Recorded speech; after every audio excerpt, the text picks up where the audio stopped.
میں الحمدللہ کبھی شیمپو میں نے الا ماشاءاللہ ہمیشہ صابن سے نہاتا ہوں.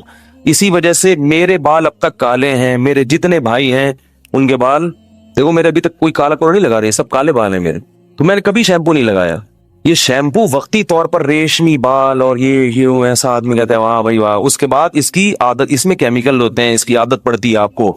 نہیں لگائیں گے تو جیسے اسپرے آ رہا ہے نا, یہ جو آپ کھیتوں میں اسپرے کرتے ہیں, ان اسپرے جو اسپرے ہے نا, انہوں نے ہماری کھیتیوں کا کیا کر دیا ہے, بیڑا گرک. اب اگر وہ اسپرے نہیں کرے تو کھیتی پیدا ہی نہیں ہوتی. تو اپنے آپ کو ان مصنوعی چیزوں کا عادی بولو بھائی مت بناؤ.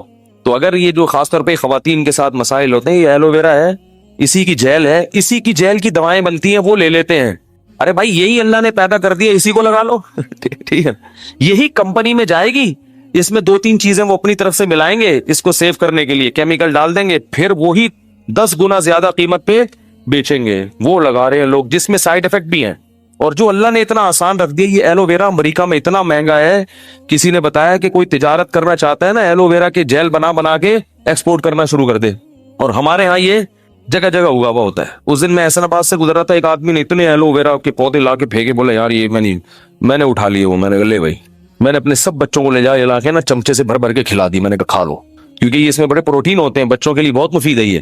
تو اس طرح کی قدرتی چیزیں استعمال کر لیں. شیمپو ویمپو کی بجائے سر میں دہی لگا لیں, معذرت کے ساتھ, صحیح اپنے خرچے پہ انڈا ونڈا لگا لیں. تو شیمپو بھی کرنے تو کر لیں, گھر میں پھٹے بازی نہ کریں جا کے. وہ ایسا ہوتا ہے خواتین کے فون آتے ہیں, میاں نے شیمپو کی بوتلیں توڑ دی آپ کا بیان سن کے. اب اتنا نہ کریں, وہ استعمال اگر کر رہی ہے تو کرنے دیں, اس کو سمجھا دیں بیگم اس سے وقتی فائدہ ہے, باقی فائدہ نہیں ہے. مان جائے ٹھیک ہے, نہیں مانے تو بس چلو لے آؤ شیمپو لے آؤ. کوئی حلال و حرام کا مسئلہ نہیں ہے, کوئی جنت, اور یہ نہیں کہ جو شیمپو نہیں لگائے گا وہ جنت میں جائے گا اور جو شیمپو لگائے وہ کہاں جائے گا, جہنم. اتنا بڑا مسئلہ نہیں. چور بازار سے خریدے ہوئے سامان کا کیا حکم ہے؟ سامان ابھی خریدا ہے, استعمال نہیں کیا ہے, کیا کریں؟ الحمدللہ کراچی میں, پنجاب میں بہت سے بازار چور بازار کے نام سے مشہور ہیں, وہاں چوری کی چیزیں آتی ہیں. جب گاڑیاں چوری ہوتی ہیں, بائکیں چوری ہوتی ہیں, تو وہاں کھل کے مال بکتا ہے, اس لیے ان کو کہتے ہی چور بازار ہے, ان کا نام ہی, ان کا لقب ہی یہی ہے. لیکن جہاں تک ہماری تحقیق ہے, چور بازار میں ساری چیزیں چوری کی نہیں ہوتی, کچھ چیزیں لوگوں کے حلال آمدن کی بھی ہوتی ہیں. تو آپ کو اگر غالب گمان قریب با یقین ہے کہ یہ چوری کا سامان ہے, پھر تو آپ کے لیے خریدنا جائز نہیں ہے. اگر آپ نے خرید لیا تو اس کی قیمت آپ کو صدقہ کرنی پڑے گی, پھر آپ کے لیے اس کا استعمال جائز ہوگا, ادروائز اس کا استعمال جائز نہیں ہے. لیکن اگر آپ کو نہیں غالب گمان یا یقین کے درجے میں نہیں ہے کہ یہ چوری کا مال ہے, تو پھر آپ کے لیے اس کا استعمال جائز ہے. کیونکہ چور بازار میں نے بتایا کہ ساری چیزیں چوری کی نہیں ہوتی, زیادہ تر مال بغیر چوری کا ہی ہوتا ہے اس میں. 9 سال کے بچے کو رضاعی بیٹا یا رضاعی بھانجا بنانا ممکن ہے یا نہیں؟ نہیں. 2 سال سے پہلے چھوٹے بچے کو دودھ پلا کے رضاعی بیٹا بنایا جا سکتا ہے, 2 سال کے بعد یہ آپشن ختم ہو جاتا ہے. وسیم سید بمبئی سے, حرام کمانے والے سے قرضہ لینا کیسا ہے؟ اگر لے لیا تو استعمال کر سکتے ہیں؟ نہیں لے سکتے. اگر کسی کی ٹوٹلی آمدن حرام ہی ہے تو اس سے قرضہ نہیں لیا جا سکتا, وہ قرضہ بھی آپ کے لیے حرام ہی ہوگا, اس کو واپس کریں اور کوئی آپشن نہیں ہے آپ کے پاس. میں اپنے شوہر سے طلاق لینا چاہتی ہوں, تو کیا میرے لیے مہر لینا جائز ہے یا نہیں؟ اگر آپ کو شوہر پسند نہیں ہے اور شوہر کی طرف سے کوئی ظلم زیادتی نہیں ہے, بس ویسے ہی آپ اس سے ڈیورس لینا چاہتی ہیں, بعض دفعہ نہیں دماغ مل رہے ہوتے, تو پھر خلا کا راستہ ہے, اس میں شوہر کو راضی کرنا پڑے گا اور مہر آپ کو واپس کرنا پڑے گا. ہاں, شوہر مہر نہ لے تو ایک الگ بات ہے, لیکن اگر ظلم زیادتی ہے شوہر کی طرف سے اور شوہر پر لازم ہے کہ وہ طلاق دے کیونکہ ظلم کر رہا ہے وہ, تو پھر ایسی صورت میں قضاءً یعنی دنیاوی حکام کے لحاظ سے تو حکم یہی دیا جائے گا کہ آپ مہر واپس کریں, لیکن شرعی طور پر شوہر کے لیے مہر لینا جائز نہیں ہوگا. وجہ اس کی یہ ہے کہ شوہر جب ظالم تھا تو اس پر لازم تھا کہ وہ بیوی کے طلاق کے مطالبے پر اس کو کسی معاوضے کے بغیر طلاق دے, کیونکہ قرآن نے حکم دیا ہے فَإِمْسَاكُمْ بِمَعْرُوفٍ أَوْ تَسْرِيحٌ بِإِحْسَانٍ. محبت سے رہو, نہیں رکھ سکتے محبت سے تو آرام سے چھوڑ دو بیوی کو. تو شوہر اگر بیسک حقوق بھی ادا نہیں کر رہا تو اس پر خود لازم ہے کہ بیوی کے مطالبے پہ اس کو طلاق دے. بہرحال اگر وہ آپ سے کہتا ہے میں اس شرط پہ طلاق دوں گا, مہر واپس کرو, تو دنیاوی حکام میں بہرحال آپ پر لازم ہو جائے گا کہ چونکہ خلا ہے تو خلا میں عورت کو مہر واپس کرنا پڑتا ہے, لیکن شوہر کے لیے یہ عمل جائز نہیں ہوگا. اور اگر شوہر کی طرف سے قصور نہیں ہے, بس بات یہ کہ آپ کا دل نہیں ملتا اس سے, آپ کو اس سے علیحدگی چاہیے اور شوہر ایگری ہو جاتا ہے خلا دینے پر, تو پھر شرعاً آپ کو مہر دینا آپ پر واپس کرنا لازم ہوگا. اگر عمر سے پہلے بال سفید ہو جائیں تو کالے کر سکتے ہیں؟ جی کر سکتے ہیں. اگر 40 سال سے پہلے بال سفید ہو جائیں تو کالے کر سکتے ہیں، کیونکہ شریعت نے جو سفید بالوں کو کالا کرنے سے منع کیا ہے تو حضرات فقہا نے اس کی جو علت بیان کی ہے وہ بالکل واضح علت ہے، وہ یہ کہ بڑھاپا چھپانا، تغیر خلق اللہ میں آتی ہے یہ چیز۔ تو 40 سال سے پہلے تو بال کا سفید ہونا بڑھاپے کی وجہ سے نہیں، بیماری کی وجہ سے اس کو کالے کیا جا سکتا ہے، لیکن اگر 40 سال کے بعد بال سفید ہو گئے تو اس کو بلیک کرنا جائز نہیں ہے، یعنی کلر لگا کے، خوراکیں کھا کے کوئی بلیک کر لے تو سبحان اللہ۔ لڑکی کی زبردستی قرآن کی قسم دے کر شادی کروانے کا کیا حکم ہے؟ یہ عمل حرام ناجائز ہے، جن علاقوں میں بھی ہوتا ہے ان لوگوں کو اللہ سے ڈرنا چاہیے، اللہ کے غضب سے۔ ترکہ کی زمین میں اگر ایک وارث نے ذاتی ملکیت کا دعویٰ کیا تو کیا حکم ہے؟ جب بھی کوئی دعویٰ کرتا ہے تو ثبوت اس کے ذمے ہوتے ہیں، اگر کسی وارث نے دعویٰ کیا اور دعوے پر دلیل پیش کر دی ہے تو اس کے دعوے کو مانا جائے گا۔ صرف دعویٰ کرنے سے کچھ نہیں ہوتا، تو وہ دعوے پر دلیل پیش کرے گا تو مانا جائے گا، دلیل پیش نہیں کرتا وہ تو پھر جو باقی وارث ہیں ان سے قسم اٹھائی جائے گی، وہ قسم اٹھا کے کہیں کہ بھئی ہمارے علم میں یہ بات نہیں ہے کہ یہ زمین اس کی ہے، ہمارے علم میں ایسی کوئی بات نہیں ہے، یہ قسم اٹھا لیں گے تو وہ دعویٰ خارج کر دیا جائے گا اور اس پلاٹ کو پھر وراثت میں شامل کیا جائے گا۔ اجتماعی قربانی کے اخراجات سے بچ جانے والی رقم کا کیا حکم ہے؟ آج کل اس میں بڑا مسئلہ ہوتا ہے، اجتماعی قربانی کی جو رقم بچ جائے گی اس رقم کو مالکوں تک واپس لوٹانا لازم ہے، وہ آپ ان کی پرمیشن کے بغیر نہ صدقہ کر سکتے ہیں نہ کسی اور خیر کے کام میں لگا سکتے ہیں۔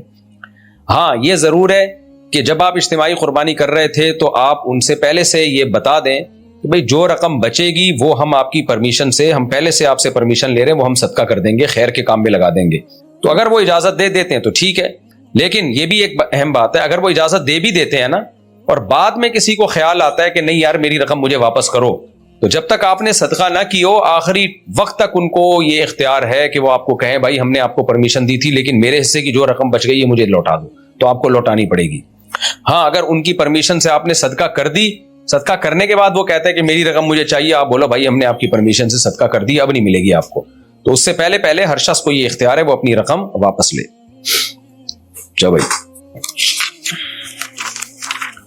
اجتماعی قربانی کے لیے بقیہ رقم مدرسے میں ادا کرنا کیسا ہے؟ اس کا حکم میں نے بیان کر دیا کہ پہلے سے آپ قربانی میں حصہ لینے والوں کو بتا دیں کہ جو رقم بچے گی ہم مدرسے میں استعمال کر لیں گے، اور وہ اگر اجازت دے دیں تو ان کی اجازت سے، لیکن ان کو یہ حق ہے کہ وہ اجازت کینسل بھی کرا سکتے ہیں، وہ کہہ دیں ہم نے کہا تھا لیکن اب ہمیں واپس دو۔ تو اگر آپ نے مدرسے میں خرچ نہیں کی ہے تو اس سے پہلے ان کو یہ رائٹ ہے کہ وہ رقم واپس لینے کا حق رکھتے ہیں۔ بیوی کے چچا کا بلا وجہ شوہر سے طلاق کا مطالبہ شرعی طور پر کیسا ہے؟ چچا کا بلا شوہر سے طلاق کا مطالبہ، بھائی یہ کیا بات ہوئی؟ بیوی خود طلاق کا مطالبہ کر رہی ہے کہ نہیں کر رہی ہے؟ اگر وہ نہیں کر رہی ہے تو چچا کون ہوتا ہے بھائی؟ اس معاملے میں میاں بیوی کا پرسنل معاملہ ہے، چچا کیا باپ کو بھی اجازت نہیں ہے کہ وہ اپنی بیٹی کی طلاق کا مطالبہ کرے اپنے داماد سے؟ اگر بیوی راضی ہے تو بیوی کو رہنے دیں، میاں بیوی میں تفریق ڈالنا، جدائی ڈالنا کبیرہ گناہوں میں سے گناہ ہے۔ نبی صلی اللہ علیہ وسلم نے فرمایا شیطان اپنا عرش پانی پہ بچھاتا ہے اور رپورٹ طلب کرتا ہے، پوچھتا ہے تم نے کیا کیا، تم نے کیا کیا، ایک کہتا ہے میں نے یہ گناہ کروایا، ایک کہتا ہے میں نے یہ گناہ کروایا، صحیح حدیث ہے، شیطان کہتا ہے کچھ بھی نہیں کروایا تو نے، ایک آ کے کہتا ہے میں نے میاں بیوی میں جدائی ڈال دی ہے، شیطان اسے گلے لگاتا ہے، بولتا تو کام کر کے آیا اصل میں، تو اتنا بڑا جرم ہے۔ اس لیے ہاں اگر عورت شوہر سے طلاق کا مطالبہ کر رہی ہے تو پھر اس میں دیکھا جائے گا کہ معقول ریزن ہے یا نہیں ہے، اگر معقول ریزن نہیں ہے تو اس پہ بھی نبی صلی اللہ علیہ وسلم نے وعید سنائی ہے کہ بلا وجہ عورت کا طلاق کا مطالبہ کرنا، یہ ایسی عورتوں کو منافقات میں شامل کیا گیا ہے۔ لیکن اگر کوئی معقول ریزن ہے تو پھر طلاق کا مطالبہ جائز ہے، باقی وہ پھر شوہر کو اختیار ہے کہ وہ طلاق دیتا ہے کہ نہیں دیتا۔ وقف شدہ زمین کو بیچ کر دوسری جگہ مسجد خریدنا جائز ہے؟ وقف شدہ زمین اگر کسی نے وقف کی تھی، جس کام کے لیے وقف کی تھی اب وہ وہیں یوز ہوگی، وہیں پر گھر بنے گا یا مسجد بنے گی یا جو بھی ہوگا اسی خیر کے کاموں میں، تو اس کا بیچنا ٹھیک نہیں ہے، وہ زندگی قیامت تک کے لیے وقف ہو گئی ہے جس کام کے لیے وقف کی تھی۔ ایک ہوتا ہے وقف کے لیے وقف کرنا، جیسے ایک زمین ہے یا مدرسہ ہے، اس کے لیے کسی نے زمین وقف کی کہ اس زمین کو اس مدرسے کے فائدے میں استعمال کیا جائے گا، اور یعنی اس کے کاموں میں، تو پھر ان کاموں میں سے ایک کام یہ بھی ہے کہ زمین بیچی بھی جا سکتی ہے اور زمین کو مدرسے کے لیے استعمال بھی کیا جا سکتا ہے۔ تو ایک تو مین زمین ہوتی ہے نا جو اس کام کے لیے وقف ہوتی ہے کہ مدرسہ بنے گا یا مسجد بنے گی، اس کو تو چینجیبل نہیں ہے وہ، لیکن اس وقف کی ملکیت میں بہت ساری چیزیں ہوتی ہیں، ان ملکیت جو مملوکہ چیزیں ہیں وقف کی، ان مملوکہ چیزوں کو وقف کے فائدے کے لیے کسی بھی طرح سے استعمال کیا جا سکتا ہے، وہ بھی ضرورت میں، کیونکہ جیسے مسجد میں کسی نے وقف کر دیے جائے نمازیں وقف کر دی, دریاں وقف کر دی, تو وہ بھی بلا ضرورت بیچنا اس کا بھی جائز نہیں ہے. ہاں اگر ضرورت ہوگی تو بیچ سکتے ہیں. گٹکا یا ماوا سے حاصل کی گئی آمدن کا کیا حکم ہے؟ جائز نہیں ہے, کیونکہ یہ بہت سخت صحت کے لیے نقصان دہ چیزیں ہیں اور اس سے منہ کا کینسر ہوتا ہے اور غلاظت بھی ہے, گندگی بھی ہے. تو اس کو سگریٹ پہ قیاس نہیں کیا جا سکتا. سگریٹ کا بھی نقصان ہے لیکن اتنے خطرناک لیول کا نہیں ہے, اور نقصان بھی ہر ایک کو ہوتا نہیں ہے, لیکن گٹکا ماوا کا تو بہت زیادہ نقصان ہے. قصائی سے قربانی کا گوشت خریدنا شرعی طور پر جائز ہے. قربانی جو بھی کرتا ہے اس کے لیے جائز نہیں ہے کہ قربانی کا گوشت بیچے, یا تو خود کھائے یا ثواب کے لیے یعنی صدقہ کر دے اس کو. ہاں جس کو صدقہ کیا ہے پھر وہ اس کا مالک ہے, پھر وہ اس کو بیچ بھی سکتا ہے. تو اگر آپ نے قربانی کا گوشت صدقہ کر دیا, پھر غریب نے کھانے کے بجائے قصائی کو بیچ دیا, پھر قصائی وہی گوشت بیچ رہا ہے, تو جائز ہے. ویب سائٹ یا بلاگ پتہ نہیں کیا لکھا ہوا ہے پر اشتہارات لگا کر کمائی کرنا کیسا ہے؟ جائز اشتہار ہے تو اس کی کمائی جائز ہے. موبائل ایپ میں اشتہارات لگا کر آمدنی حاصل کرنا جائز ہے؟ جی جائز ہے. اشتہار شراب کی آمدن وغیرہ کا نہ ہو, یعنی شراب کا نہ ہو, یعنی کسی حرام چیز کو پروموٹ کرنے کا اشتہار نہیں ہونا چاہیے. غیر مسلم کو زکوٰۃ دینا جائز ہے؟ نہیں جی, غیر مسلم کو ویسے آپ جنرلی ڈونیشن دے سکتے ہیں, صدقہ خیرات دے سکتے ہیں, لیکن زکوٰۃ صرف مسلمانوں کو دی جا سکتی ہے. تصویر یا خاکے بنا کر بیچنا شرعی طور پر کیسا ہے؟ جاندار کے چہرے کی تصویر, اس کے مختلف درجات ہیں. سب سے زیادہ حرام تصویر وہ ہے جو مجسمے کی شکل میں ہو, بت کی شکل میں ہو. جیسے آج کل کپڑوں کی دکانوں پر مجسمے رکھے ہوتے ہیں, پورے چہرے کی تصویر ہوتی ہے, وہ سب سے حرام درجہ ہے. اس کے بعد وہ تصویر ہے جو ہاتھ سے بنائی جائے, چہرے, آنکھ, ناک, کان بنائے جائیں, تو یہ بھی حرام, یعنی دوسرے درجے میں سب سے حرام تصویر میں آتی ہے یہ. اس کے بعد وہ تصویر ہے جو کیمرے سے آپ لیتے ہیں اور کیپچر کرتے ہیں اور اس کا پرنٹ نکال لیتے ہیں, تو اس کے حرام ہونے میں اختلاف ہے. راجح بات یہی ہے کہ یہ بھی ناجائز ہے, لیکن چونکہ اختلافی مسئلہ ہے اس لیے اس کی حرمت کم درجے کی ہو گئی ہے. اور آخری تصویر رہتی ہے ڈیجیٹل کیمرے کی تصویر, تو اس میں تو بہت زیادہ اختلاف ہے. کچھ علماء اس کو تصویر سرے سے مانتے ہی نہیں ہے, ہماری بھی یہی رائے ہے کہ یہ تصویر میں داخل نہیں ہے, اور کچھ علماء کہتے ہیں تصویر میں داخل ہے لیکن ضرورت اور ابتدا کی وجہ سے جائز ہے, اور کچھ اس کو ناجائز کہتے ہیں. اس میں ہماری رائے یہی ہے کہ اس کا یہ جائز ہے. اس پہ دلائل میں کئی بار ریکارڈ کروا چکا ہوں. تو خلاصہ یہ نکلا کہ سب سے زیادہ حرام درجے کی تصویر جو مجسمہ ہوتا ہے وہ ہے, اس میں چہرے کی تصویر. اس کے بعد دوسرے درجے پہ جو ہاتھ سے بنائی گئی تصویر ہوتی ہے. تو یہ جو تصویر یا خاکے بنا کر اگر آپ بیچتے ہیں اور چہرے کی تصویر ہے, واضح تصویر ہوتی ہے, تو یہ حرام اور ناجائز ہے. بغیر ولی کے نکاح کی کیا حیثیت ہے؟ اختلافی مسئلہ ہے, احادیث دونوں طرف ہیں, دلائل کے ساتھ میں یہ مسئلہ ریکارڈ کروا چکا ہوں. کبھی دوبارہ موقع ملا مزید ریکارڈ کروا دوں گا. تو احناف کے نزدیک جائز ہے, مگر یعنی اس قابل تعریف عمل نہیں ہے, اس لیے اس کو سوسائٹی میں پروموٹ نہیں کرنا چاہیے. ہاں جہاں شدید ضرورت ہو, باپ بیٹی پہ ظلم کر رہا ہو, اس کی شادی نہ کر رہا ہو, جیسے بعض علاقوں میں ایسا ہوتا ہے, تو پھر اس میں کوئی کراہت نہیں ہے, بغیر ولی کے بھی نکاح کیا جا سکتا ہے. باقی شرعی مسئلہ کیا ہے کہ لڑکا اگر لڑکی کے ہم پلہ ہے, جوڑ کا رشتہ ہے, اور لڑکی نے ولی کی اجازت کے بغیر نکاح کر لیا, بالغ لڑکی نے, نکاح ہو جائے گا. باقی ائمہ کے نزدیک نہیں ہوتا, احناف کے نزدیک ہو جاتا ہے. دلائل دونوں طرف ہیں, میں نے بتایا.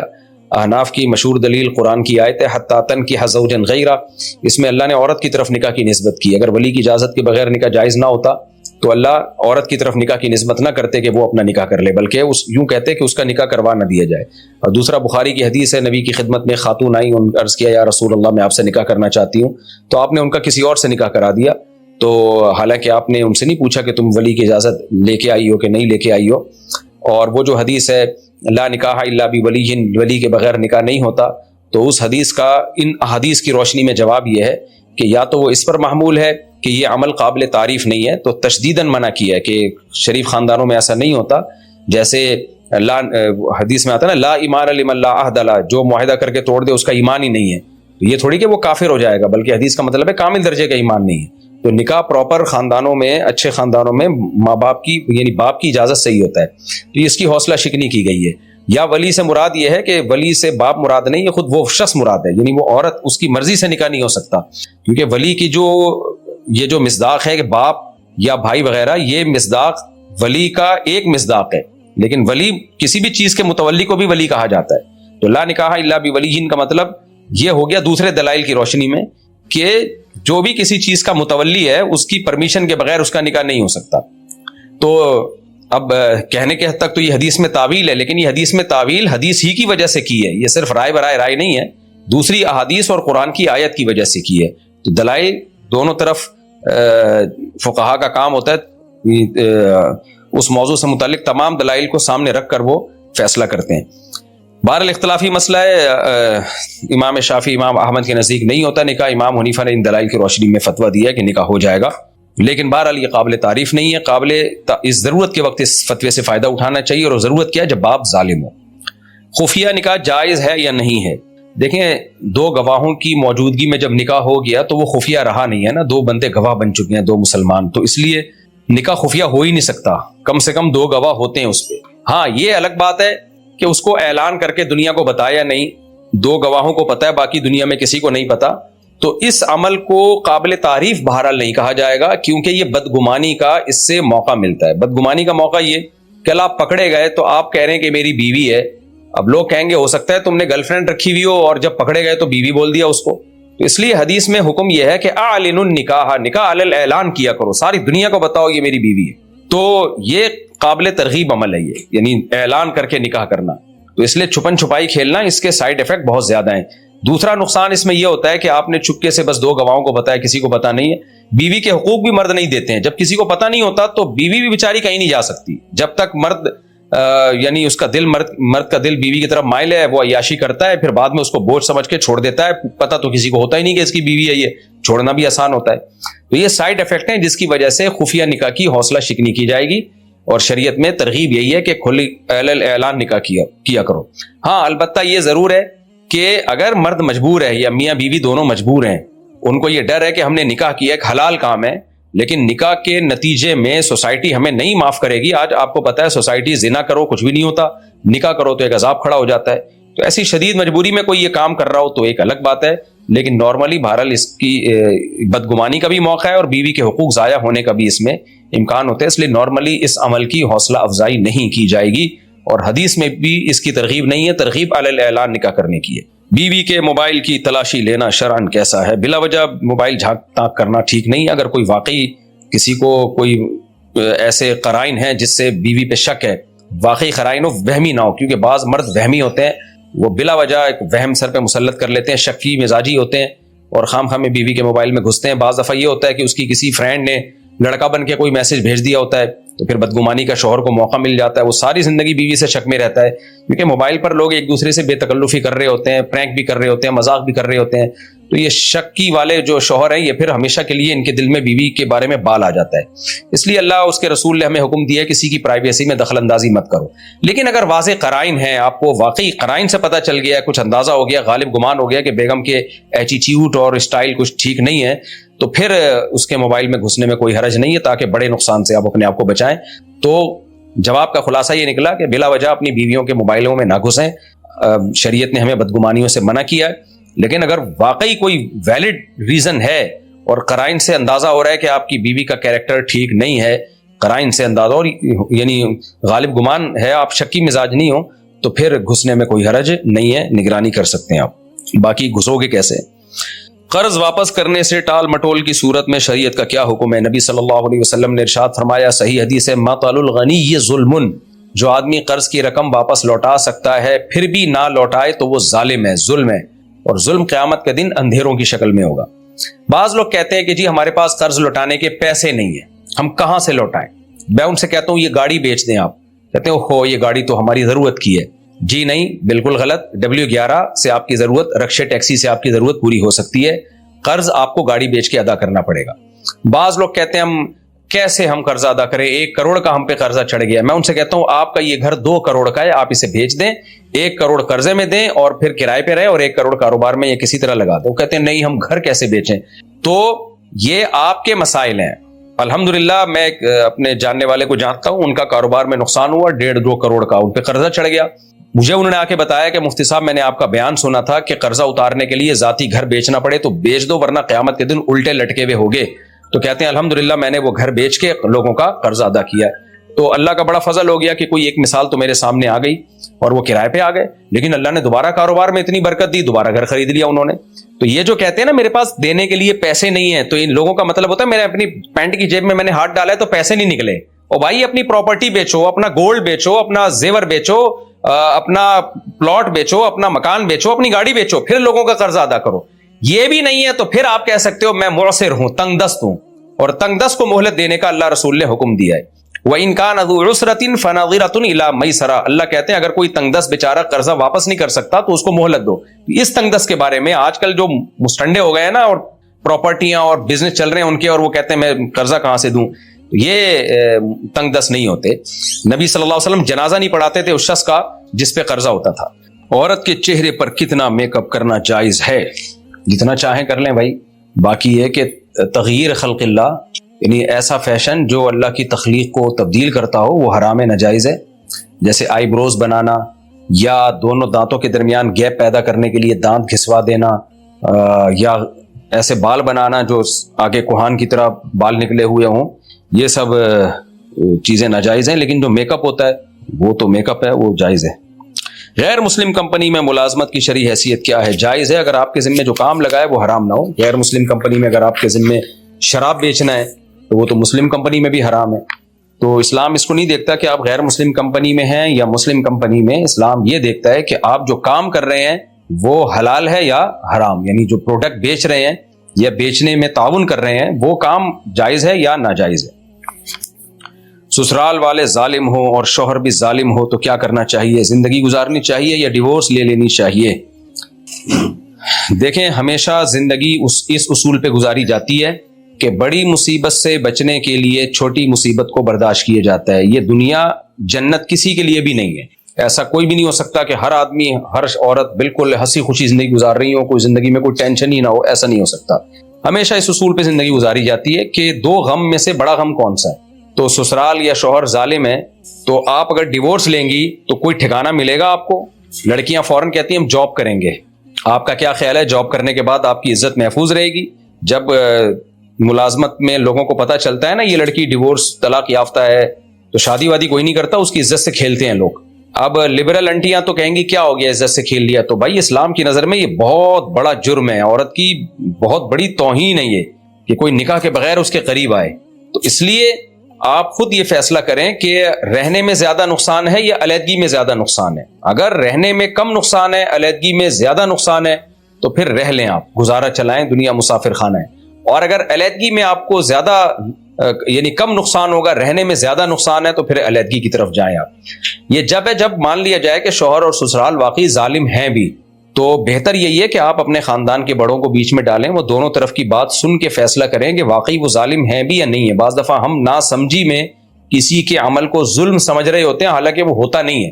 بعض مرد یہ سمجھتے ہیں کہ بیوی ظالم ہے, لیکن سمجھدار آدمی ان کو سمجھائے تو پھر پتہ چلتا ہے کہ بھائی بیوی ظالم نہیں ہے, یہ تو عین عادل ہے.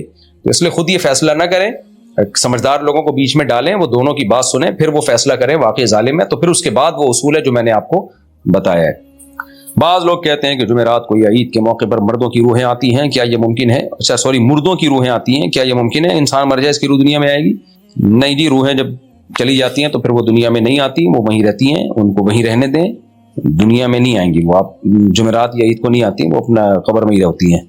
میرے شوہر کا انتقال ہو گیا, میں جو بھی عبادت کرتی ہوں اس میں اپنے شوہر کی نیت بھی کر لیتی ہوں, تو کیا ان کو ثواب پہنچے گا؟ اللہ سے اچھی امید ہے کہ انشاءاللہ ثواب پہنچ جائے گا. باقی بہتر یہی ہے کہ آپ شوہر کے لیے دعا مانگا کریں, مغفرت کی اور صدقات و خیرات کیا کریں, یہ زیادہ افضل ہے.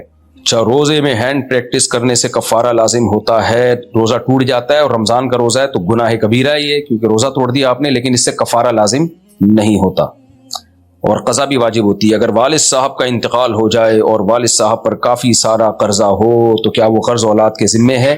اگر والد صاحب نے وراثت چھوڑی ہے اتنی کہ جس سے وہ قرض ادا ہو سکتا ہے تو آپ کے ذمے ہے کہ وراثت میں سے قرض ادا کریں. لیکن اگر والد صاحب نے کچھ چھوڑا ہی نہیں ہے تو پھر آپ کے ذمے نہیں ہے. دے دیں تو اچھی بات ہے, نہیں دیں تو کوئی گناہ نہیں ہوگا. بس وہ پھر قیامت کے دن ابا جانے اور قرض جنہوں نے دیا تھا وہ جانے. بار بار زنا کرنے والے مرد کی معافی کا کیا طریقہ ہے؟ بار بار توبہ کرے وہ, اور ہر دفعہ عزم کرے, پکا ارادہ کرے آئندہ نہیں کروں گا, اور گناہ سے بچنے کے اسباب بھی اختیار کرے. بعض دفعہ لوگ گناہ کر کے توبہ کرتے ہیں لیکن پھر انہی گناہ کے مواقع پہ جا رہے ہوتے ہیں. مثال کے طور پر زنا کی عادت پڑی ہے تو کیوں جاتا ہے زنا کے قریب؟ لڑکیوں سے دوستیاں ہوں گی تو پھر دوستیاں ختم کرے بھائی, ان کے نمبر بلاک کرے. تو یہ ادھوری توبہ ہے کہ آپ نے توبہ کی اور لڑکیوں کے نمبر بلاک نہیں کیے آپ نے, اور انہی طوائف خانوں کی گرد گھوم رہے ہوتے ہیں آپ اور کہتے ہیں میں تو توبہ کر چکا ہوں. تو توبہ کہاں ہے یہ؟ تو اللہ کا اصول تو یہی ہے کہ بار بار بھی اگر گناہ ہو جائے آپ بار بار توبہ کریں گے, اللہ توبہ قبول کرے گا, لیکن توبہ کہتے کس کو ہیں اس کو سمجھنے کی ضرورت ہے. اور کسی اللہ والے سے اصلاحی تعلق بھی قائم کیا جائے, تبلیغ میں بھی وقت لگایا جائے, نکاح بھی کیا جائے, ایک نکاح سے زنا نہیں چھوٹ رہا, کثرت نکاح کی طرف آئیں اور توبہ بھی کریں اور اپنے آپ کو سزا بھی دیں. جب گناہ ہوتا ہے کچھ صدقہ خیرات کریں, کچھ سزا دیں اپنے آپ کو, تو اسباب اختیار کریں توبہ پہ قائم رہنے کے. تو یہ اسباب آپ اختیار کریں گے یا جو بھی ہے جس کے بارے میں بھی آپ نے پوچھا ہے, تو انشاءاللہ یہ زنا کا جو گناہ ہے یہ چھوٹ جائے گا. باقی یہ زنا کرنے والے کو دنیا میں بھی پھٹکار ہوتی ہے اور آخرت میں تو ہے ہی, دنیا میں بھی اس کی زندگی تباہ و برباد ہوتی ہے, اس کا گھریلو زندگی بالکل خراب ہو جاتی ہے اور پھر بڑھاپا بہت خطرناک گزرتا ہے ایسے لوگوں کا. میں جس لڑکی سے شادی کر رہا ہوں اس کی دادی شیعہ اور دادا سنی تھے اور والدہ شیعہ اور والدہ سنی اور وہ لڑکی خود سنی ہے, تو کیا میں اس سے شادی کر سکتا ہوں؟ آپ سنی ہے, لڑکی بھی سنی ہے, تو شادی کر لیں بھائی, کوئی حرج نہیں ہے. اگر کوئی لڑکا کسی لڑکی کے ساتھ زبردستی زنا کرے تو کیا اس لڑکی پر بھی حد لگے گی اور اس لڑکے کی شرعی سزا کیا ہے؟ کچھ زبردستی کرے تو حد نہیں ہوتی لڑکی پہ, پھر حد صرف لڑکے پہ جاری ہوتی ہے. اگر کنوارا ہے تو 100 کوڑے مارے جائیں گے, شادی شدہ ہے تو اس کو رجم کیا جائے گا.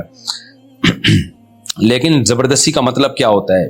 تو عورت کی مرضی کے بغیر اس کے ساتھ زنا کر لینا بہت مشکل ہوتا ہے. بہرحال اگر واقعی زبردستی ہوئی ہے تو پھر اس میں عورت پر گناہ نہیں ہے. قرآن میں یہ مسئلہ صاف ہے, لا تکرہوا فتیاتکم علی البغاء ان اردنا لا تکرہوا فتیاتکم علی البغاء ان اردنا تحصنا لتبتغوا عرض الحیات الدنیا. اگر انسان مر جائے اور اسے فوراً دفنایا نہ جائے تو کیا اس کا حساب و کتاب وہیں شروع ہو جاتا ہے؟ جی ہاں, یہ جو قبر میں دفنانے کا حکم ہے اور یہ جو حدیث میں آتا ہے کہ قبر کا عذاب, قبر میں سوال جواب ہوتا ہے, تو اس قبر سے برزخی قبر مراد ہے. اگر کسی کو اس مٹی میں دفن کر دیا گیا تو یہاں ہوگا, اگر پانی میں ڈال دیا گیا تو پانی میں ہی حساب و کتاب شروع ہو جاتا ہے. کبھی قرآن میں آتا ہے اغرقوا فادخلوا نارا, نوح علیہ السلام کی قوم کو غرق کیا گیا اور آگ میں داخل کر دیا گیا. اور فرعون کے بارے میں بھی آتا ہے کہ فرعون کو اللہ نے تباہ کیا اور داخل کہاں کیا؟ آگ میں. تو اس کے لیے قبر کا عذاب پانی میں ہی شروع ہو گیا تھا. تو اگر کسی کو دفنایا جائے تو دفنانے کے بعد قبر میں نہیں دفنایا جائے تو جہاں ہو وہیں پر ثواب اور عذاب اور حساب و کتاب شروع ہو جاتا ہے. اللہ تعالی ہمیں برزخ کے عذاب سے محفوظ فرمائے. ہم نے اپنی شادی پر اپنے دوست سے 20,000 روپے ہدیہ لیے, اب جب اس کی شادی ہوگی تو ہم 1500 دیں گے, کیا یہ بھی سود میں آتا ہے؟ جی بالکل سود میں آتا ہے. وجہ اس کی یہ کہ جو شادی بیاہ کے موقع پہ لین دین ہوتا ہے اس میں اکثر 100% نہیں, اکثر یہی ہوتا ہے کہ ہم اتنا دے رہے ہیں, تو کہنے کو تو وہ ہدیہ ہوتا ہے لیکن اصل میں ہوتا ہے ہماری جب شادی ہوگی تم نے لوٹانے ہیں. تو حضرات فقہاء نے مسئلہ بیان کیا, العبرۃ للمعانی لا للالفاظ. شریعت مقصد کو دیکھتی ہے, آپ کے الفاظ کو نہیں دیکھتی. مثال کے طور پر آپ کہتے ہیں موبائل میں نے آپ کو 1 لاکھ روپے میں ہدیہ دیا, تو ہے تو ہدیہ, لیکن 1 لاکھ روپے میں دے رہے ہو تو یہ خرید و فروخت ہے, یہ بیع و شراء ہے, تو ہدیہ نہیں ہے. یہ آپ کے ہدیہ کہنے سے ہدیہ نہیں بن جائے گا وہ. تو اسی طرح جب یہ نیوتا کی رسم ہے, یہ دیا جاتا ہے شادی میں, فلانے کی شادی پہ اتنا باقاعدہ لکھا جاتا ہے, ایک ایک کا نام ہوتا ہے, فلانے اتنے دیے تھے, جب اس کی شادی ہوگی تو ہمیں بھی دینے پڑیں گے, تو یہ ایک طرح کا قرضہ ہی ہے, اس لیے یہ جائز نہیں ہے. تو اس لیے اس رسم کو ختم کرنے کی کوشش کریں. اور اگر کسی نے گفٹ دینا ہی ہے تو دے کے بھول جائے, یہ نہ ہو کہ مجھے یہ واپس کرے گا, اس کو بتا دے بھائی واپس نہیں چاہیے. اور ویسے بھی جب آپ 2-2, 3-3, 4-4 شادیاں کریں گے تو لوگ آپ کو گفٹ دینا ویسے ہی چھوڑ دیں گے. لوگ بولیں گے ہماری ایک پہ اس نے 500 دیے تھے اور جب اس کی ہو رہی ہے تو ہمیں 4 دفعہ دینے پڑ رہے ہیں, تو ریٹ بڑھ جائیں گے, سارا بیلنس آؤٹ ہو جائے گا. تو 4 شادیوں کا ایک بڑا فائدہ یہ بھی ہے کہ اس سے یہ رسم انشاءاللہ ختم ہو جائے گی. کیا جس لباس کا پہننا جائز نہیں ہے اس لباس کا بیچنا بھی جائز نہیں ہے, جیسے عورتوں کے چھوٹے کپڑے وغیرہ؟ دیکھیں, خواتین کے چھوٹے کپڑے بیچنا جائز ہے, ہاں عورت کے لیے چھوٹے کپڑے پہننا جائز نہیں ہے. اب سوال پیدا ہوتا ہے جب اس کے لیے یہ لباس پہننا جائز نہیں ہے تو پھر بیچنے والے کے لیے بیچنا کیسے جائز ہو گیا؟ دیکھیں, بیچنے والے کی طرف جو نسبت ہوگی نا وہ یہ ہوگی کہ اس نے اتنا حصہ کور کرنے کا انتظام کیا ہے, باقی عورت باقی جسم اگر نہیں چھپا رہی ہے تو اس عورت کا اپنا قصور ہے یہ. یعنی دکاندار نے تو انتظام کر دیا, بھائی اتنا حصہ کور کرنے کا تو میں نے انتظام کیا, باقی بھی تم کر لو, تو وہ اگر عورت نہیں کر رہی ہے تو اس میں عورت کا قصور ہے. تو اس لیے کپڑے چاہے چھوٹے ہو بڑے ہوں وہ بہرحال بیچنا جائز ہے اور ان کی آمدن بھی جائز ہے. مفتی صاحب, مرد اپنی اصلاح کسی بھی اللہ والے کی صحبت میں رہ کے کروا سکتے ہیں, خواتین اس معاملے میں کیا کریں, اپنی اصلاح کیسے کروائیں؟ خواتین بھی کسی بزرگ اللہ والے سے اصلاحی تعلق قائم رکھیں. باقی خواتین کا کسی بزرگ کی خانقاہ میں فزیکلی رہنا ضروری نہیں ہے, بلکہ اس کی اجازت بھی نہیں ہے. وہ صرف اصلاحی تعلق قائم کریں, فون پہ ان سے بات چیت کر لیا کریں, ان کے بیانات میں آیا کریں, جو بات چیت کا مطلب ضروری بات چیت, کہ کوئی اصلاح سے متعلق کوئی بات پوچھنی ہو تو ان سے پوچھ لیا کریں. اور یہ صدیوں سے سلسلہ چلا آ رہا ہے, صحابیات نے نبی صلی اللہ علیہ وسلم سے کتنا فائدہ اٹھایا, تو کیا باقاعدہ نبی صلی اللہ علیہ وسلم کے گھر میں آ کے وہ رہا کرتی تھی؟ تو ایسا نہیں ہے, وہ نبی صلی اللہ علیہ وسلم کی مجالس میں آتی تھی, کوئی بات پوچھنی ہوتی پوچھ لیتی, تو اسی سے وہ صحابیہ کے مقام تک پہنچ گئی. تو اہل اللہ کی صحبت مردوں کے لیے اس کا طریقہ الگ ہے، خواتین کے لیے الگ ہے. خواتین کے لیے اصلاح تعلق اور اپنے حوال پر مطلع کرنا اور ان سے اصلاح لینا یہ کافی ہے، اور یہی ان کا طریقہ ہمیشہ سے چلا آ رہا ہے. میری ساس کے ساتھ میری بالکل نہیں بنتی. کوئی آپ الگ کوئی مارکیٹ میں بہو تھوڑی ہیں، جو نارمل جیسی بہو ہیں ویسی ہی ہوتی ہیں. ساس کے ساتھ کسی کی نہیں بنتی. میں الگ رہنا چاہتی ہوں پر شوہر نہیں مانتے، اور وہ اپنی ماں سے الگ نہیں ہونا چاہتے. اس بات پر میں کے آ گئی ہوں ناراض ہو کر. کیا یہ صحیح ہے؟ مجھے کیا کرنا چاہیے؟ دیکھیں ویلڈ ریزن ہونی چاہیے. بعض دفعہ مرد مجبور ہوتا ہے، اکلوتا بیٹا ہے، وہ کہاں لے کے جائے گا اپنی ماں کو، کہاں رکھے گا. اور بعض دفعہ مرد کے پاس آمدنی اتنی نہیں ہوتی، ارننگ نہیں ہوتی، وہ الگ افورڈ ہی نہیں کر سکتا. تو اب مجھے آپ کے پورے احوال معلوم نہیں ہے. پھر ساس کا ظلم کر رہی ہے کہ نہیں کر رہی، کس نوعیت کا ظلم کر رہی ہیں، یہ ساری باتیں جانے بغیر میں کوئی مشورہ نہیں دے سکتا. مفتی صاحب غصہ کیسے کم کریں؟ میں 35 سال کی ہوں، مجھے بہت غصہ آتا ہے. میرے 3 بچے ہیں اور وہ غصہ سارا بچوں پر اترتا ہے، کیا کروں؟ دیکھیں غصے کے 2 اسباب ہوتے ہیں. بعض دفعہ اس کا روحانی سبب ہوتا ہے، بعض دفعہ کوئی فزیکلی کوئی میڈیکلی سبب ہوتا ہے. روحانی سبب تو یہ ہوتا ہے تکبر بہت ہے، خوش رہنے کا شوق ہی نہیں ہے، ہر وقت چڑچڑاپن دماغ میں، خود بھی ٹینشن، دوسروں کو بھی ٹینشن. تو ایسی صورت میں جب آپ کو غصہ آیا کرے اپنے آپ کو سزا دیں. آپ جب بھی غصہ آئے کوئی صدقہ کریں. آپ بولیں جب بھی مجھے غصہ آئے گا میں غصہ جاری کروں گی، میں 6 رکعت نفل نماز پڑھوں گی، یا 4 رکعت نفل، یا 10 رکعت نفل. تو آہستہ آہستہ جب اپنے آپ کو سزا ملے گی نا تو آہستہ آہستہ غصہ کم ہونا شروع ہو جائے گا. تو یہ تو جب ہے کہ جب دماغ ہی خراب ہے نا کسی کا، یعنی خوش رہنے کا شوق ہی نہیں ہے کسی کو، ہر وقت بلا وجہ کی ٹینشن. اور بعض دفعہ اس کے جسمانی اسباب بھی ہوتے ہیں، نیند پوری نہیں ہو رہی یا باڈی کمزور ہے، تو ڈاکٹر کو بتائیں، کوئی وہ بتائے گا بھائی آپ کے باڈی میں کسی چیز کی کمی ہے. بعض دفعہ خون کی کمی سے، یا ہارٹ بیٹ صحیح نہیں ہوتی، یا بلڈ پریشر ہوتا ہے. تو خام خواہ میں بلا وجہ آدمی بیٹھے بیٹھے ہی پکتا رہتا ہے. نیند پوری نہ ہونے سے تو بہت زیادہ ہوتا ہے. کوئی ٹینشن ہوتی ہے بعض دفعہ، تو اس کو دور کرنے کی کوشش کریں. تو فزیکلی کوئی پرابلم ہے وہ تو ڈاکٹر ہی بتا سکتا ہے آپ کو. کوئی لیڈی ڈاکٹر کو دکھا دیں یا کوئی بھی ماہر ڈاکٹر کو دکھا دیں آپ. اور کوئی باڈی میں کوئی مسئلہ چل رہا ہے تو اس کا علاج ہو جائے گا. ورنہ غصہ کم ایسے ہی ہو سکتا ہے کہ سوچا کریں کہ کیوں غصہ آ رہا ہے اور اس سے اپنی صحت ہی کو نقصان ہو رہا ہے.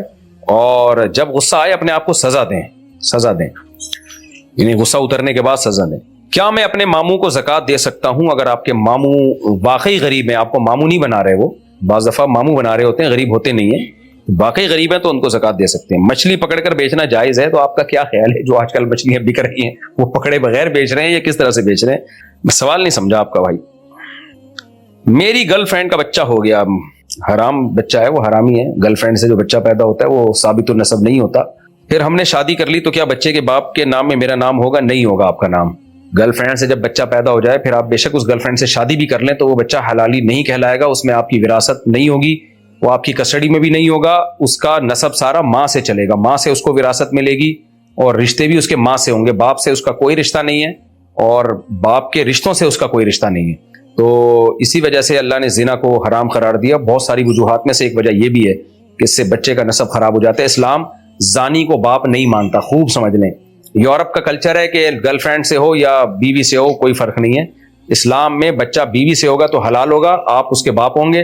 گرل فرینڈ سے ہو گیا تو آپ اس کے باپ نہیں ہیں، نہ اس کی وراثت آپ کو ملے گی، نہ آپ کی وراثت اس کو ملے گی، نہ آپ اس کو اپنا نام دے سکتے ہیں. اس کو ماں کا نام دیا جائے گا. عرفان صاحب دبئی سے، مفتی صاحب آپ نے ایک جگہ کہا کہ شیطان دیندار شخص کو دعا سے ہٹا کر وظائف پر لگا دیتا ہے، تو ہمارے بہت سے اولیاء کرام وظائف پر پڑھا کرتے تھے، کیا وظائف دعا نہیں ہوتے؟ اور آپ یہ بھی کہتے ہیں کہ میں وظائف کا منکر نہیں ہوں، اسی طرح یہ بھی کہتے ہیں کہ وظائف نہ پڑھا کرو. میں یہ بتا رہا ہوں کہ آج کل وظائف کو لوگوں نے زیادہ مسلط کر لیا، دعاؤں کو بھول گئے ہیں. باقی وظیفہ پڑھنا بذات خود جائز ہے، لیکن شیطان نے آپ کو ایک افضل کام سے ہٹا کے ایک کم افضل پہ لگا دیا. اگر آپ ہٹے نہیں ہیں، دعاؤں کا معمول ہے تو بہت اچھی بات ہے، لیکن لوگوں نے دعائیں چھوڑ دی ہیں. یہ ان لوگوں کے لیے میں نے کہا ہے.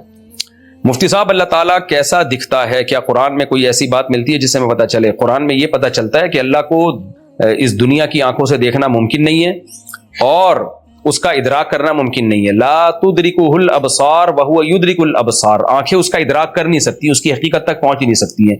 اس لیے یہ سوال بنتا ہی نہیں ہے کہ اللہ کیسا دکھتا ہے. بھائی وہ ہماری عقل سے بالاتر ہے. کیا فرض نماز کے بعد سنتیں اور نوافل پڑھنے کی جگہ تبدیل کرنا ضروری ہے؟ اگر جگہ تبدیل نہ کریں تو کیا ہوگا؟ کچھ نہیں ہوگا، وہیں بھی پڑھ سکتے ہیں. محمد سلمان منصوری صاحب امروہہ سے، اگر کوئی مرد کان میں سونے کی بالی پہنے اور اس کا یہ عقیدہ ہو کہ اس سے فلاں بیماری نہیں ہوتی تو یہ عقیدہ رکھنا کیسا ہے؟ یہ شرک تو نہیں ہے؟ شرکی عقیدہ ہی ہے. شرک تو نہیں ہے لیکن عقیدہ بہرحال شرکی ہے یہ. اور اگر یہ سمجھتا ہے کہ یہ مجھے نفع نقصان پہنچا سکتا ہے، اس کو اللہ نے اختیارات دیے ہیں، تو پھر یہ شرک بھی ہے. تو مشرکوں والا عقیدہ ہے یہ، اس لیے یہ حرام ہے، ناجائز ہے. اور مرد کے لیے سونا پہننا تو ویسے بھی حرام اور ناجائز ہے. ڈبل گناہ ہوگا، ایک غلط عقیدے کا اور دوسرا سونا پہننے کا. اور ایسے لوگوں کو نقصانات بھی بہت زیادہ ہوتے ہیں. خواتین حمل روکنے کے لیے جو دوا لیتی ہیں، اس سے کیا گناہ ہوتا ہے؟ حمل روک کیوں رہی ہیں؟ اصل سوال یہ پوچھنے کا ہے کہ حمل روکنا جائز ہے یا نہیں ہے. تو پھر وہ اس کے لیے تو مختلف طریقے ہیں، دوا بھی استعمال ہوتی ہے اور بھی بہت سارے طریقے جو ڈاکٹر بتاتے ہیں. تو اصل سوال یہ کہ دوا استعمال کر کیوں رہی ہے؟ حمل روکنے سے مقصد کیا ہے؟ تو حمل روکنے کا مقصد اگر یہ ہے کہ بچے زیادہ ہوں گے تو لوگ کیا کہیں گے؟ لوگ کہیں گے اور کوئی کام نہیں ہے. جس طرح کے لوگ طنز کر رہے ہوتے ہیں نا، خود بھی حالانکہ پیدا ہوئے ہوتے ہیں، ان کی ماؤں نے بھی ان کو پیدا کیا ہوتا ہے. تو یہ پھر حرام ہے، ناجائز ہے. کیونکہ شریعت میں اولاد کی کثرت کی ترغیب ہے، اور جس چیز کو شریعت نے ترغیب دی ہو، اس کو باعث فخر بتایا ہو، اس پہ شرمندگی محسوس کرنا یا اس نیت سے روکنا کہ لوگ کیا کہیں گے، تو یہ حرام ہے. اس کا مطلب آپ کو اللہ پر اعتراض ہے اور نبی پر اعتراض ہے، آپ کو اسلام پہ اعتراض ہے. اسلام کہتا ہے کہ یہ اولاد کی کثرت یہ قابل فخر ہے، اور آپ یہ سمجھ رہی ہو کہ یہ شرمندگی کا باعث ہے، سوسائٹی میں شرمندگی ہوگی. جس چیز پہ اللہ رسول نے فخر کا کہا ہو، آپ اس پہ شرمندہ ہو، تو اس پہ تو اسلام پہ ہی اعتراض ہے. اس نیت سے نسل روکنا حرام ہے. اسی طرح اس نیت سے بھی نسل روکنا حرام ہے کہ خرچے پورے نہیں ہوتے، کیونکہ اللہ تعالیٰ کہ آپ کی جو اولاد ہے، اللہ کی مخلوق پہلے ہے، آپ کی اولاد بعد میں ہے. وہ تو اس نیت سے بھی نسل روکنا حرام ہے. باقی اگر کوئی اس لیے نسل روک رہا ہے کہ 2-3 بچے ہو گئے ہیں، اب تھوڑا وقفہ ہو جائے تاکہ ان بچوں کو سنبھالنا آسان ہو جائے، یا یہ کہ کسی کو اولاد کا ویسے ہی شوق نہیں ہے، بدذوق آدمی ہے، یا عورت کی صحت کا مسئلہ ہے، تو پھر حمل روکنے کی اجازت ہے، اس میں گناہ نہیں ہے. لیکن ان دو نظریوں کے ساتھ اگر کوئی نسل روکے گا تو وہ گناہ گار ہوگا. باقی شریعت میں ترغیب بہرحال نسل بڑھانے ہی کی ہے. قرآن میں 7 منزلوں کا کیا مطلب ہے؟ دیکھیں یہ 7 منزلیں بعض قاریوں نے عوام کی سہولت کے لیے 7 حصوں میں قرآن کو ڈیوائڈ کر دیا تاکہ ایک ہفتے میں قرآن اگر کوئی پڑھنا چاہے تو پڑھ سکے. باقی کوئی قرآن و سنت سے ثابت نہیں ہے یہ 7 منزلیں.